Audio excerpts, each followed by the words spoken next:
The off-cycle election in Bayelsa, Imo, and Kogi states was held over the weekend. Election observers commended the Independent National Electoral Commission, INEC, for proper planning and security agencies for deployment of adequate security. But however, in some places there were cancellations, like in Bayelsa, where materials were lost to both accident and breach of peace in some parts of Kogi and Imo states. Now, we'll be talking about this. We will be appraising the off-cycle elections, successes recorded, challenges and lessons that will help Nigeria improve her electoral process. To do justice to this, we have in the studio political scientist and analyst in the studio, Dr. Hashim Suleiman, and he is joined by Arms-Free Ajanaku, the Countering Disinformation Lead, CDD. Thank you so much for joining us on Daybreak this morning. Thank you. It's a privilege to be here. All right. Let's start with you, Doctor. Let's start with you, Arms-Free. From Kogi, for instance, there were a lot of expectations. People have known Kogi, I don't know, for the wrong reasons anyways, to be very violent when it comes to election. And so people were expecting that this time around as well, there's going to be a lot of violence in the state. But it turns out not to be the case, What do you think, led to this changes this time? All right. I think a lot of efforts went into the pre-election period in terms of both the work INEC did, the synergy INEC had with the security agencies, and also we must not forget the very valiant roles played by civil society organizations. For example, at the Center for Democracy and Development, we were on ground in Kogi State, where we were doing our work on countering disinformation, because some of the pockets of violence you saw, and some of the issues around apathy or people not turning out, across the 3 states, actually came from the very high level of disinformation that the political actors used, in the build-up to this process. But good enough, we were also able to get out there and try to enlighten the electorate. As a matter of fact, we had a number of radio programs. We had fact-checkers on the ground, who we refer to as the soldiers of mouth, who were also able to collect information, not just on social media, but also offline. And we had a team that did a lot of fact-checking, and that also fed back into the process. We are still currently on the ground. Our people are collecting information, both our observers and our information disorder experts that are looking at that area. So I would say it's a collective responsibility. So talking about information disorder, what would you say about the claims made by the governor, Yaya Bello, about the fact that violence in Kogi election is a media creation? I don't know if you heard that. Yes. He made a claim that it's a media creation. What do you say to that? No, we disagree vehemently with that kind of notion to create the impression that these things are artificial, when we know, based on research, because we're not just talking off the top of our head. We are collecting data. We were on the ground in Kogi, where we had extensive consultations with stakeholders, political parties, people from communities, and they gave us the practical ways in which the political actors peddle disinformation. They create troll farms. They engage young people, pay them. In fact, they fund them, very clearly. And we have all of this data. So it is not, it's not enough for someone, however highly placed, to just come and dismiss all of that. This is a problem. We are not putting the blame on any particular person's doorstep, or maybe we're saying it's a particular political party that is responsible for that. As a matter of fact, all the parties in the states, especially the leading parties, both the APC, the SDP, and all the other parties, were engaged actively in disinformation. And when you ask them, because we actually had extensive interviews with even the political parties, and when you ask them, they will say it's the other party that is peddling disinformation. But from our findings, from our interaction with the people on the ground, it was clear that it was a part of their strategy, because they do not want to go the whole hog of engaging voters, canvassing, the issues they would put forward on the table when it's time for governance. So they now take disinformation as the only way to hoodwink voters. And the other very very terrible part of it is that the disinformation also targets the election management body, that's INEC. Because you had several disinformation saying INEC will not take materials to certain parts of the state, and that, in a sense, was dampening the confidence of citizens until we kept on doing our fact-checking and then putting the information back there to say this is actually what's happening. You don't have to be hoodwinked. So, like what our soldiers of mouth also did was that we try to bridge the digital divide between urban areas and rural areas to ensure that the people in the rural areas who may not have access to information infrastructure, like there are some areas in Kogi State where the radio stations, as a result of violence, have been affected. They are not transmitting, and so we have to use word of mouth ways, meet people at places where they gather in communities to communicate to them that this is actually what's happening with the election. This is how the beavers will be used, because there is a lot of information disorder, and our role was really to counter all of that. Indeed. Let's hear from Dr. Hashim. And now, with everything that is happening on this off-cycle election, would say that it's a bit of progress from what happened in the general election. Now, would you say that Nigerians now are waking up to realize that as a person, you need to be patriotic and also be active in civil society, because they are one of the stakeholders who showed that it's not only up to the INEC and also the security agent to do this work, and this actually aid in curbing some of the tension that was around. So would you say, like, as Nigerians, we need to do more? Yeah, obviously, because politics is local, like they say. Democracy is a government of the people, for the people, and by the people. And so at the end of the day, the outcome of whatever it is that democracy, of which politics is an integral part of, whatever it brings about, is a function of what the people at the end of the day agree to. So, yeah, you could say there's some level of increased awareness, or that, again, it showed that the whole confidence on INEC or the democracy itself is not entirely eroded, because, I mean, if you look at the numbers that were coming from all of the elections, the 3 elections, I think they look pretty encouraging, and that's good to hear. Because is it really? Because I'm curious, if you look at the numbers from Kogi State, for instance, we're talking about a total registered voters of 1.8 million who are eligible to vote in that election, and the turnout really barely maybe around 1 million or so.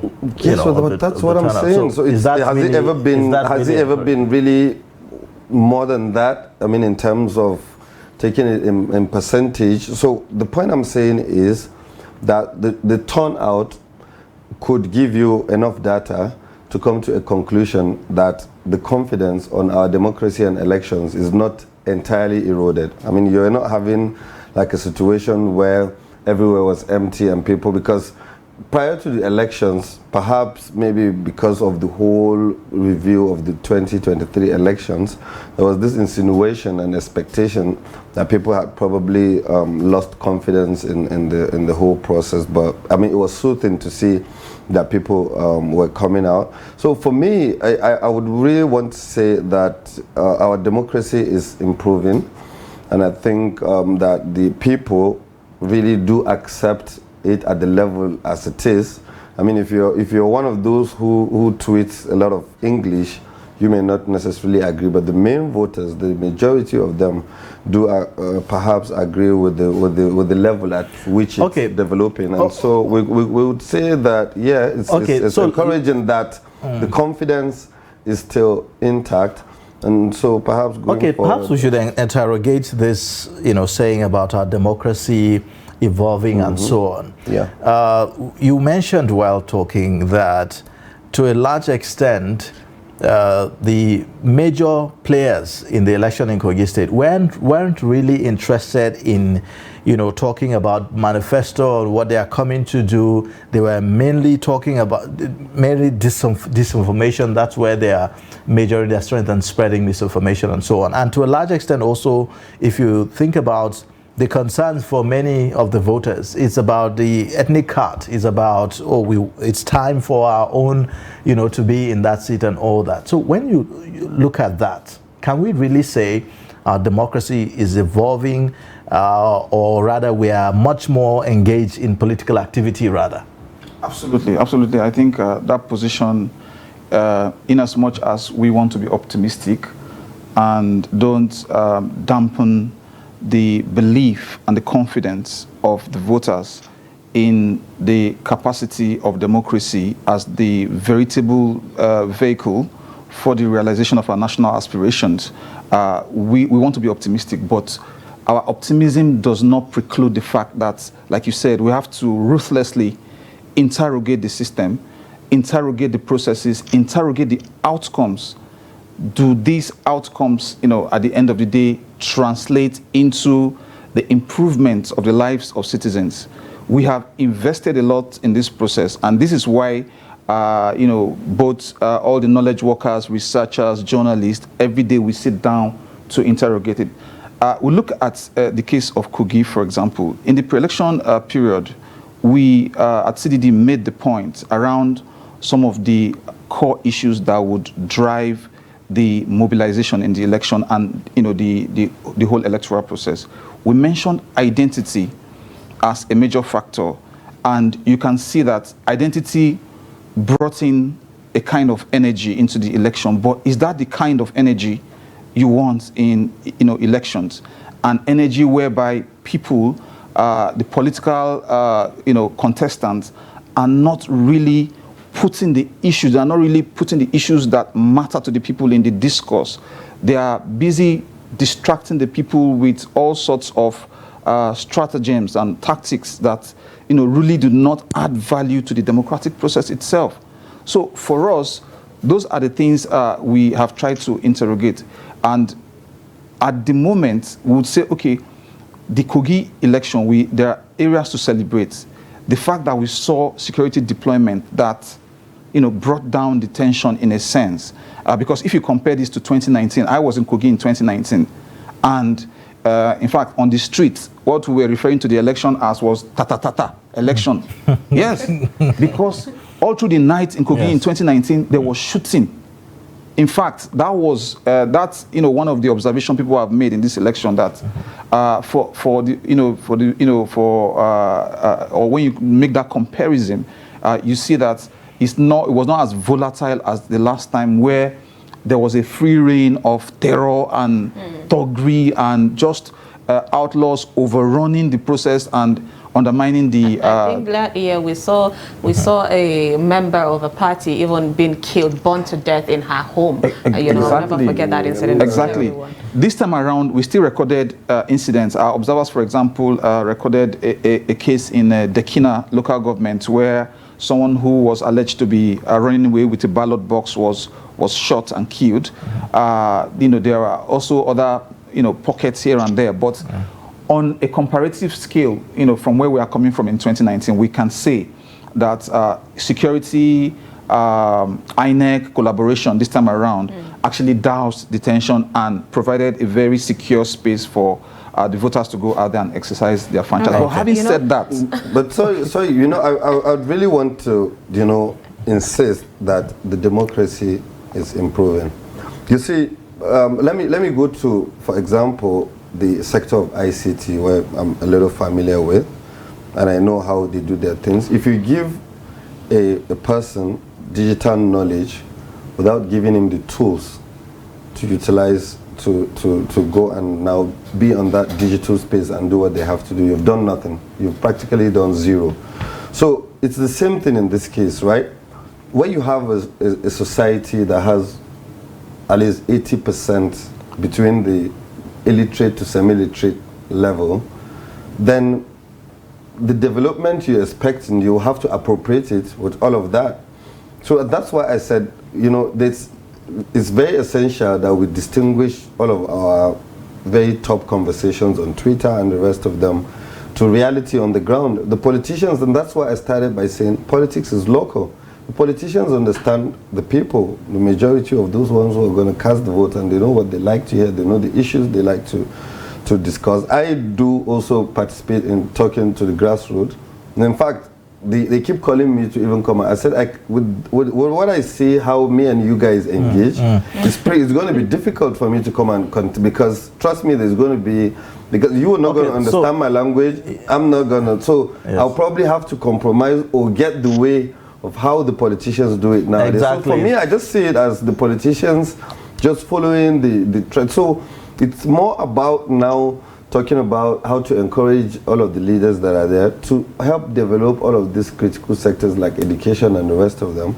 So we'll have a society that is aware. Okay, so in other words, the politicians are playing to the gallery. That's what you're saying, isn't it? Would you say playing to the gallery or being realistic?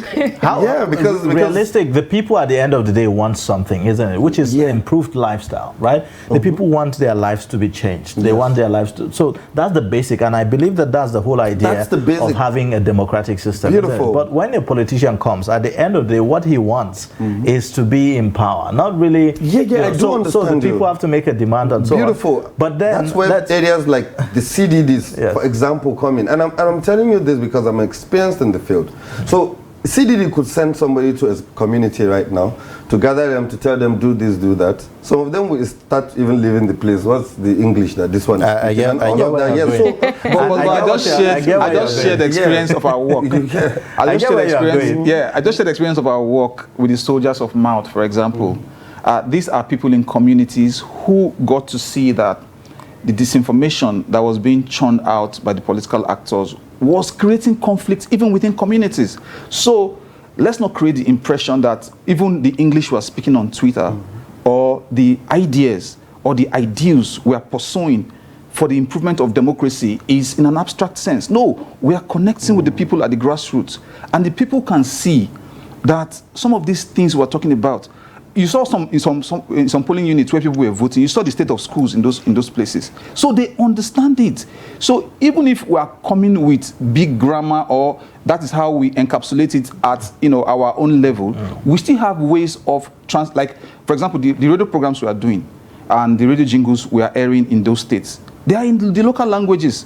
So we are not talking off the head or over the head of the people. The people are participants, because we believe that democracy cannot realize the objectives it should realize if it is not inclusive and if it is not participatory. So we are doing actually better than the politicians. All right. Talking about these things, of course. Ajibade is standing by, one of our correspondents. He is from Imo State, joining us from Imo. Thank you so much, Ajibade Praise. Before we come back to the studio, let's get what can you tell us about this morning in Imo State? Yes, we know that the final result has been declared, and winner has been declared in person of the incumbent governor Hope Uzodimma. What's the mood like this morning?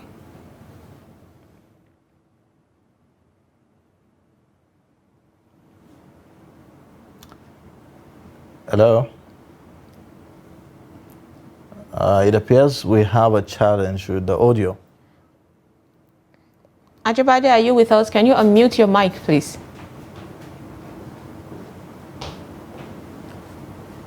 We cannot hear you at the moment, so I think we need to take a step back. Then we'll come back to Ajibade to hear the progress of what is happening. So earlier, Doctor, let me throw this question at you. I think after casting his vote, the former president, Goodluck Jonathan, addressed the press, and he made mention of the fact that he thinks they should cancel the off-cycle election. I mean, all the elections should be done at the same time. And based on what some of the civil societies are saying, they're mentioning that having now people are able to pay attention more to do. So do you think the best thing is for us to reduce this to no off-cycle, minimize the elections that would happen in different states? That way all eyes would be more on deck, or should it go, with general election? But let's take a pause to that question, because we have Ajibade back. So Ajibade, tell us, how are people in Imo celebrating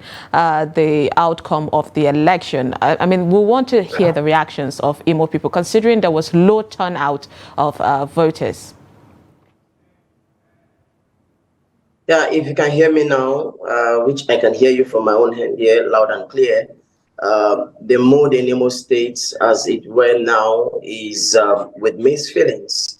Mixed feelings in the sense that some celebrating the re-election of Governor Hope Uzodinma, and others are saying the election did not go the way of the masses. They have wanted a situation whereby the election will actually reflect the wish and yearnings of the masses. But then, what can we say? The governor has emerged for the second tenure, which is another 4 years again. But if you look at the margin of lead in Imo State, it's massive, you know. So why should anyone think that it didn't go the way of the masses? I mean, if anyone did not come out to cast votes, whose fault? I mean, we're talking about. I know that there are about 2.3 million registered eligible voters in Imo State, and from the outcome of what we are seeing, the turnout is really very low. So if the outcome at the end of the day does not reflect the wishes of the people, who's to blame? Well, I want to tell you categorically that people who actually stayed back for not coming out to cast their vote did not do so because they actually wanted to do so. Some of them was as a result of fears and apprehension in the system. Some allege that the over-militarization of the process scared them away. Some also said that they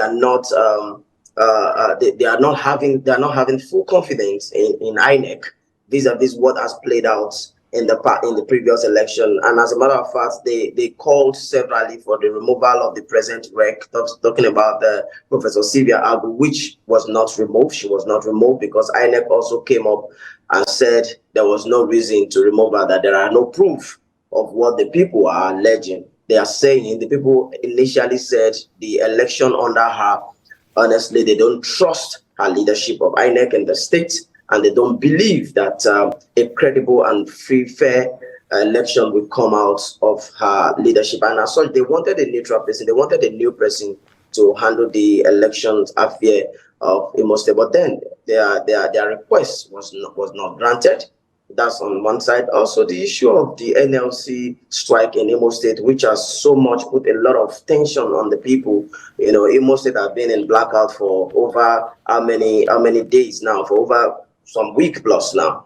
And the people, you know, I mean, they're just, people have lost hope in the system, I must tell you. And that's the reason why they didn't really come out. Not that they don't want to vote, not that they don't want to exercise their franchise, but then the lack of confidence in the system kept many of them away. Okay, so what about talk to us about the incident that happened at the Collation Center, where we saw an agent of the Labour Party beating up and taken out of the Collation Center, where he was making claims about elections didn't hold in, is it Osu local government area or so? What's the true situation of that story? Well, that is part of the yearnings. That's part of the issues the masses are complaining about. You can imagine an agent of a political party who is a critical stakeholder in the entire process too was beaten up just for asking a question, just for standing up and saying these should be addressed. And the next day was beaten from all manner of people. Co-agents like him of different political parties started beating him up and what have you. And this is a place where we have thousands of security personnel, you know, there who were supposed to wade into the matter, rescue him, and see the possibility of even arresting those who were beating him for no just cause. Yeah, but no, I mean, he appeared to be disruptive. I watched the video, and he appeared to be disruptive. It was like he wanted to disrupt the whole process from proceeding.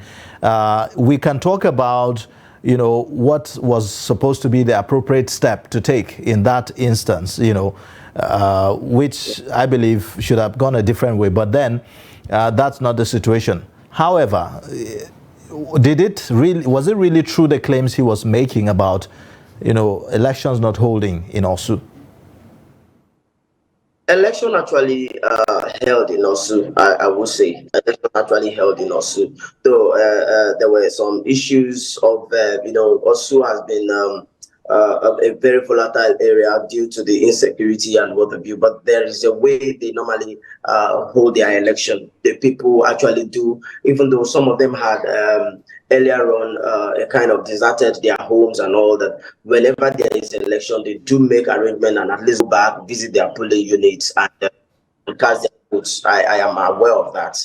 So to an extent, election, I would say, held in Osu. But then him coming up to ask questions and to know and to get clarification as to whether election held there or not, as to whether it should be, scrutinized and cross-checked so that people can get to know the facts. And beating was what he gets. For me, I feel it's not the way it should go for a country of ours. All right, thank you so much, Ajibade, for that update. That's Ajibade Praise, our reporter from Imo State. All right, Doctor, earlier, before we talk on what is happening in Imo, or what happened, rather, my question to you about what the former President Goodluck said about off-cycle should be cancelled. What's your take on that?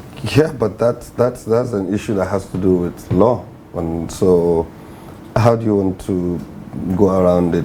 Are we going to tie it to constitutional amendments? Because I'm also aware of one of the presidential candidates in the 2023 election in his post-Supreme Court ruling press statement also spoke about 6-year single tenure. So all of these comments, for example, meant to come into being through constitutional amendments.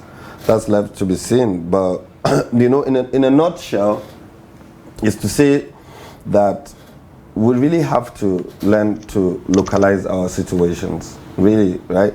For me, I mean, I'm commending the things that people like CDD and the other civil, but trust me, like he said, they cannot do enough. Right? I mean, resource-wise and the rest of it. And that's why the politicians are taking advantage of the fact that, the work that these guys are doing is probably not sufficient, and then still taking advantage of all of those other vulnerabilities that I spoke about earlier of the people.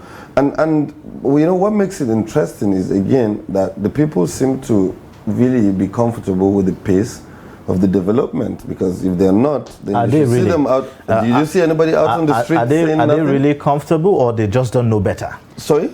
Are they really comfortable, or they just don't know better? I mean, we know that the tons of videos that we see on social media of how people lament every single day about the terrible situation of the country. Yes, so if your lamentation, so what I'm saying is, if your lamentation is real, in democracies, we see all developed democracies all over the world now. I mean, look at the fight between Hamas and Israel. You can see tons and tons of people in various countries coming out to express. So the point I'm saying Dr. Hashim, there's a direct correlation between awareness, political awareness, and participation. So if the people aren't so informed about what their role is in a democratic system, how do you think that they will make demands? And if civil society groups do not go in and make it known to the people that these are the things that you should be looking out for? Great. I like how do they get to participate? So, yeah, beautiful. This is 24 years or over of democracy from 1999 till now. I would not say that the people are not aware of how the whole politics plays out or whatever. But I think the biggest problem has to do with the ability to organize, right? Maybe a whole lot of them have this feeling like I have a feeling I want to do this. The next person probably has the same feeling like me. But how can we then organize to probably make it formidable? I think that's where the problem is, and that's where the politicians use the divide and rule thing, the tribal. So I probably like the same thing with you, but because we don't speak the same tribe, or some other, little mundane issues, that's not going to let us come together. And so that's why I tell you that then everybody has to come back to reality, and it's probably comfortable with the pace. So the whole work is still passed on to us now, to have to continue to make all of this kind of conversations and put pressure. So perhaps the electoral reforms will be done. So good enough that you pointed that perhaps because there's no better way to organize, not really because they're comfortable with the pace of things, but perhaps they just don't know better. So they've accepted, that's what I'm saying. So an accepting the fate, an acceptability, what do you call it? So, but let's talk about the integrity of the process. All right, let's just take a pause on that. There is incoming reactions of what is happening in Kogi, the reactions of people over there. So let's take a look at the reaction of Kogi people before we come back. Well, I would say sad. Not because of the outcome, but because you lay a complaint through a process and it is not actually attended to. You were all here when in the collation room I raised some germane questions and observation. In the afternoon, we laid a complaint yesterday as to the outcome of the results that was uploaded from the beavers to the IRF, where there were massive overvoting, even in the local government of upward of about 80,000. Difference between accredited voters and the vote that was in excess. And the National Commissioner issued a statement and a release, which is signed to say that this is unacceptable and that it will be looked into. But they never did. But the position of the returning officer is that the margin of lead is far ahead of the council votes. There are two different things. People are just mixing it up. Sure, you understand? So we have a case of certain irregularities at different locations from Ogori Magongo, which INEC themselves discovered, and within their own powers, they cancelled. Those are the ones that they said they wanted to do a rerun. But this, we laid a complaint of overvoting in 3 local governments. In the Kogi Central. So if I understand you, your party seems not to be satisfied with the entire process. Not just him, not satisfied. What's your next line of action? Well, I'm sent here on an errand. I go back to report to the party and to also report to the candidate. The decision of whatever they are going to do lies with them. I don't have much say about that. Yes, it's an election period. Everybody needs to talk and everybody needs to make complaint. An electoral process is a procedure which starts and must end. We're happy today that I commend INEC for taking all the complaints from other parties, and they treated it. At the end of the day, they now find out that all their agitation and noise was just for them to be heard. But all the same, we're calling on all the parties to come and join hands with the new government. We run an open government in Kogi State, and I know that the incoming governor will definitely put his arm open for the other parties to come and be part of the government. All right, wonderful reaction there from the people. But we have our reporter, Shafiu Suleiman, in Kogi State, who would give us the updates via phone. Shafiu, how is it looking out there, amidst the chairman, that was alleged caught with money and ammunition for vote buying and other stuff, and also the emergence of Ododo as the governor? How are Kogi people really taking it from your view? Well, thank you. Lokoja this morning actually remained calm, and then there's a sense of tranquility. There is, people are moving about doing their normal businesses after the declaration of the winner of the Saturday election. Security remain tight. The security personnel are still on the streets and at their strategic locations, waiting to forestall any attempt to breach the peace. But as for the people, they've been going about their normal businesses. Right from yesterday, even before the declaration of the winner, a number of supporters of the ruling party were seen on the streets, in convoys, demonstrating, celebrating the victory, they roll out the drones, and then celebrating their candidate's victory. And then they were doing all of that without any harassment or molestation. Even the security agencies were watching them as they go about doing this. So generally, there is peace, there is calm in the state right now as we speak. There hasn't been any major incident, if you like, or report of any breach of peace anywhere, especially here in Lokoja. All right. Well, thank you so much, Shafiu. So as regards the areas that were affected with the issue of fake results that were manufactured while the voting was still ongoing, what do we know about what's happening in those areas? Well, as you rightly mentioned, and as we all know, the INEC headquarters, released a statement to that effect. And they talked about the fact that they're not going to accept results from those polling units, disputed polling units, or wards where election results were said to be tampered with. And that's exactly what happened at the collation center yesterday, when the returning officer from Ogori Mogongo, arrived to present his results. He actually told the returning officer, the state returning officer, that he had the results of only 1 out of the 10 wards in that local government area, which he tended. He did mention that the other 9 wards in the local government area, there is no result for him to present. But he was asked, to mention the number of UGCs collected in those wards, perhaps for the purpose of tabulation, which was done actually at the end of the exercise. So that is exactly what happened. Agents of the opposition parties, especially the SDP, made attempts to draw the attention of the state returning officer to that pending issue, which he said, well, it's been handled at the headquarters. But then he gave the microphone to the national commissioner attached to him during the process of collation, who also threw more light on it. He said actually there was a communication from the headquarters again concerning that matter.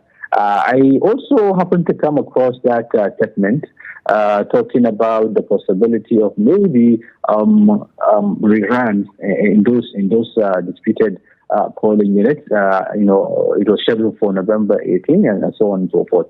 But then there's a caveat in that statement. If you look at it, they put everything. I mean, they now attribute. I mean, the commission was relying on the state returning officer to do his tabulations and see whether that it's a possibility. But in the end, after collating all the results from the 21 local government areas, the returning officer, Professor Urama, told us there at the center that he had done the tabulations and he has realized that there is a margin of lead of around 200,000 between the two major, leading candidates. And then the council votes were just a little about 16,000. So going by the Electoral Act, provisions of the Electoral Act, he went ahead and declared the winner of the election. So would elections then hold in those places still, given that, it may not have an impact on the outcome of the elections or the results? Well, the returning officer was actually silent on that. He just did what he was supposed to do, what he was assigned to do. Perhaps he left that to the headquarters of INEC to continue with that. But then, because the information we received is that there's going to be elections on the 18th of this month, next Saturday, in those affected areas, 59 polling units thereabouts, where we understand 9 out of 10 of the wards in those areas were affected, and like you mentioned, about 16,000 voters in those areas.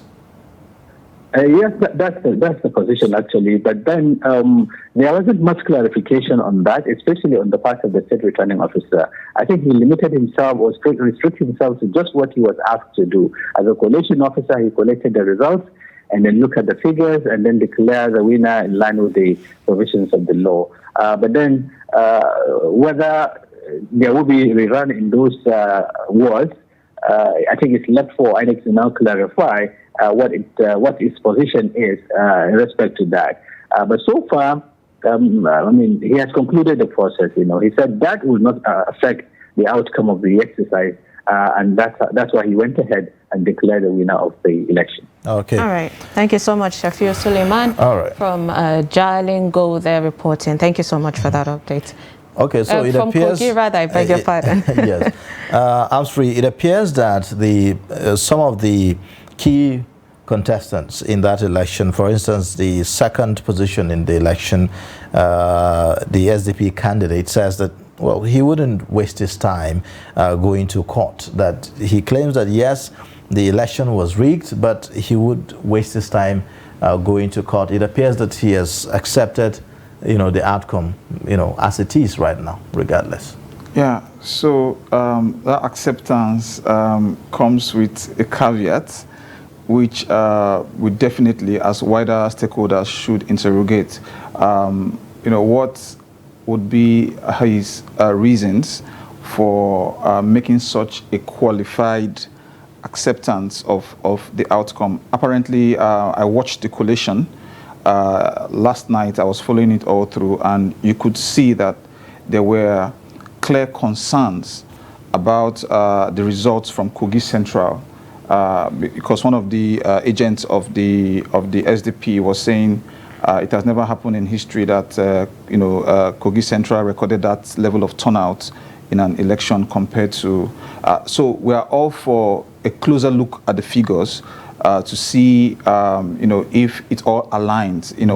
But we are also not supportive of a process that disrupts the process, because if you see what some of the agents were trying to do, like you mentioned also in Imo, they were practically trying to hold up the process. And when you hold up the process in that manner, it could have wider implications, which is why I think one missing link again in the electoral process is also the understanding of the political actors about at what point do we position to have a clear picture of the process. For example, at the level of the polling units, results goes directly to the IREV. So I would expect a political party that really is conversant of the process to set up a situation room and have its own collation, based on the IREV figures that are coming in and based on also what it is receiving from its poll agents, because the Electoral Act actually provides for that. And the poll agents are supposed to be trained. But what do we see? We see a situation in which you get to a polling unit and then you see poll agents trading places. Someone will just say, you are APC poll agent. Okay, please, can you join us in? So it is not really an organized process. So when you think about even those places that were said to be affected by fabrication of results and all that, that's the one we know. I mean, could there even be other places where this same thing happened that we are not aware of? Absolutely, absolutely. There's a possibility. So what will that do to the perception, going forward about the whole process, the integrity of the process, even going into the 2027 election, for instance? Perhaps some people have been given an idea of how to circumvent, the interesting thing is, it's not even. It was even good that we had the level of vigilance that exposed those pre-filled results and all of that. But we also had several cases where the beavers was bypassed, in voting. Whether you talk about Bayelsa, you talk about Kogi itself, there were cases of bypass of the beavers. We are still looking at the figures. We don't want to say that was widespread without looking at the figures.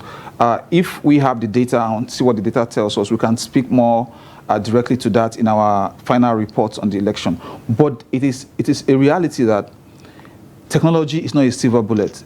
People are also undermining technology. Yes. People are also trying to find ways around because if the beavers does not accredit voters, then what is the basis in counting those votes? Which is why actors like the SDP, I'm not saying they should go to court to challenge it, but they should also be able to provide a data-driven basis for some of the positions they are taking, so that in the end we can all learn collectively from how the process is unfolding, and that way our democracy can really have that improvement that my friend here, Dr. Hashim, was talking about, because the improvement to talk about has to be incremental. Yeah. Okay, right. Dr. Hashim. You know, before we talk to Doctor, we need to hear, because we've been talking about Kogi and Imo State, where we even heard from our reporter. Right now, we have our reporter on standby who would talk to us about what is happening in Bayelsa. Friday, Peters, good morning. Are you with us? Yeah, good morning. Yeah, so we heard that there was a bit of chaos and election was did not happen in Nembe Basambri in Bayelsa State. What is the story behind that? In Nembe. Hello? Yes, we're hearing you. Go ahead. In Nembe election booth, just that there were some issues like that of the polo unit of the APC chairman that had issue that election did not hold. All right, okay. so right now, okay. What you're saying is that the story is contradictory. Election did happen there, but then the APC are the one claiming it didn't? No, PDP is the one that said the election did not hold there. But the APC chairman said election did hold.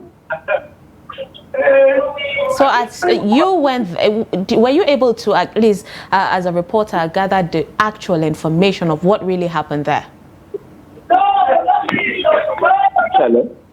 Are you with us, Friday? Yeah, it's just where I am now, the network is a little bit disturbing. Okay, but you can hear us, right? Hello? But can you hear us here? Okay, I can hear now, sir. Okay, so give us the true situation of what's happening in Bayelsa right now. We know that the collation is supposed to resume this morning, today. Yes. What led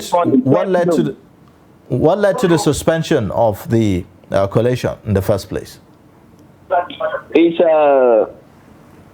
due to the late arrival of materials from southern Niger, and also that of gas. You know, as of yesterday, some places in southern Niger was still holding the election. So due to all these areas, the southern Niger and gas, so they now shifted into today, first morning, the collation center. All right. Thank you so much, Friday Peters, for that update from Bayelsa. So, Dr. Hashim, now, what is your take on what is happening in Bayelsa State right now? Because even though the result is, leading in favor of the governor, the incumbent governor, but how do you see it panning out in the end? Yeah, Bayelsa, I always knew is an environment that I'm familiar with. For example, your reporter talking about southern Niger and Brass. I mean, I had to go to Opoama from Yenagoa. That was my first time getting on the boat, and I thought it was just a 30 minutes drive, but I had to be 5 hours on that boat before we could get to Opoama, which is just a town in southern Niger local government. So you have other towns farther than Opoama in southern Niger local government. So trust me, I do understand that. Brass is even a lot farther, so I do understand that terrain, and I can reckon with such challenges that they could be having in terms of logistics and all of that. But I think really before the elections, even from the APC primaries, when David Leon was not allowed to run, from that point, I think the APC was already sort of, how will I say, like they were already having issues, because I think majority of the state people really wanted Lion to come back again and whatnot. So for me, Diri taking advantage of all of that, and really that again, the state is naturally more like a PDP state always and all that. It would not surprise me that Governor Diri is coming back. But talking about the whole fabricated results and all, it is just a very simple mathematics. I mean, 2023 general elections, the whole issue centered around why results were not uploaded to IREV, right? Okay, so then the strategists probably went back home and said, okay, so then let's find a way of how whatever result can get on the IREV. And once it gets on the IREV, it's IREV, you people wanted the results to come on. So they're on IREV, and then they've been calculated and announced. And so every other electoral reform has been a function of issues that emanated from previous elections. So for me, I think the overall thing to take out of this whole thing now is that, first of all, number one, we need to even have a credible opposition, right? A vibrant and credible opposition that would be able to advance the conversation of how we must reform our Electoral Act. All of these problems around how now IREV and BVAS have come to stay, but then people feel they could use their influence or connections within the sector to prefabricate results and put them on the IREV, and that will make it valid, are all the kind of conversations we'll have to all bring about towards discussing electoral reform. Talking about everything online that we're trying to achieve in Nigeria, we saw how even the United States, had issues with people hacking it, claiming allegedly from Russia and all that. So what do you think we're at that point in Nigeria where we can actually trust this, the INEC, to say that okay, they can deliver on that particular? So you see, or should we go back to manual? The thing with institutions in Nigeria is, and sometimes I feel a little that we're a little unfair on INEC itself when we single it out of all the other institutions. Trust me, a whole lot of the institutions are actually in that sort of light, because if you put me ahead of an agency right now, I have others that I'm going to work with. I'm not going to be a spirit to be in everywhere they're going to be at. So while I have done all I'm supposed to do, give them all they need to work with, ginger their spirit, insist that this is what I want and all of that, but I cannot necessarily be sure that this is what. So at the end of the day, it's still Nigerians who are embedded in all of those institutions who will go and implement all of these things. So Nigerians are not paying attention. But the only tool that we have to at least checkmate some of these things, for me, is still continual revision of the Electoral Act and ensuring that all of these problems that we're seeing were at least card reader came and solved a problem, whether we like it or not. Of course it did solve a problem. Then now BVAS has come and IREV, they have the tendency to also solve a certain problem, but then some people are also finding a way to probably, so now the discussion going forward would just have to be how there has to be a robust conversation around the review of the electoral. Okay, Amsri, do you think that in some way the outcome of the 2023 general elections impacted on the way, the mindset that people went into these off-cycle elections with, specifically with regards to the use of the IREV and the BVAS, for instance, in those processes? How do you think that the outcome, for instance, the court orders and the rulings, did it in any way water down the effect that this technology is supposed to have on our process? Yeah, I think the nexus between what happened in the general elections and then how it has also shaped the issues in the off-cycle election, I think it's more of at the point of citizen perception. Like, yes, there have been judicial interpretations. For example, I think it was the appeal court that talked about, the fact that, the electronic transmission is not really, one of the things that, it's something like it puts in the domain of INEC's discretion. But INEC itself has seen the need to add that extra layer of transparency and to leverage on technology, for that purpose. But you see, when you overpromise and underdeliver, like we saw in the 2023 elections, you create a perception problem and also a legitimacy problem.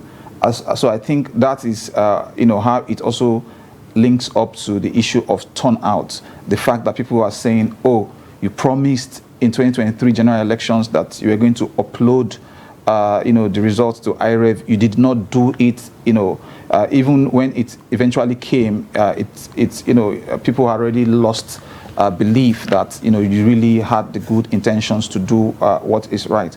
Until today, we have not seen that issue being interrogated well enough. What was the glitch? Who was responsible for the glitch? Was it a glitch in the technology? Was it a human intervention in the process? So we have not done that inquest to understand that this is what happened and this is how to address it. And that was why we made a recommendation after the 2023 elections that actually Nigeria needs a comprehensive audit of the electoral process. Okay. So as of now, the system that we operate now, does it have the capacity to checkmate the issue of bypassing the beavers like you talk about? He mentioned that, since people are obsessed about the beaver, about the IREV, then they can just go ahead and fabricate whatever result and upload on the IREV. Does that work? Is there a way to checkmate to make sure that only those who actually voted, were accredited by the beavers and voted and all that was transmitted to? Absolutely. This is an election security debate because I do not want to think that another technology will now come again. Mm-hmm. You understand? That's why we said technology is not a silver bullet. The human elements in the process have to also work. The attitudes also have to be right for technology to work. Now, just take a picture of a typical polling unit environment, especially in far-flung areas where security is thin and the process is thinly policed. And then maybe you have a presiding officer coming to the polling unit. Some guys come with AK-47 and point at the. We saw in Bayelsa, INEC official was abducted. When those kinds of things happen. Or not only AK-47, maybe with a lot of money. Exactly. So if from the beginning of the process, all of those things come in and compromise, then technology itself is garbage in. It's what you put in there that, eventually will reflect at the back end. But having said that, I think there's another very fundamental point that we have to take cognizance of, which is the fact that if we are writing the report of this off-cycle election, we'll have to write it as the election of the incumbents.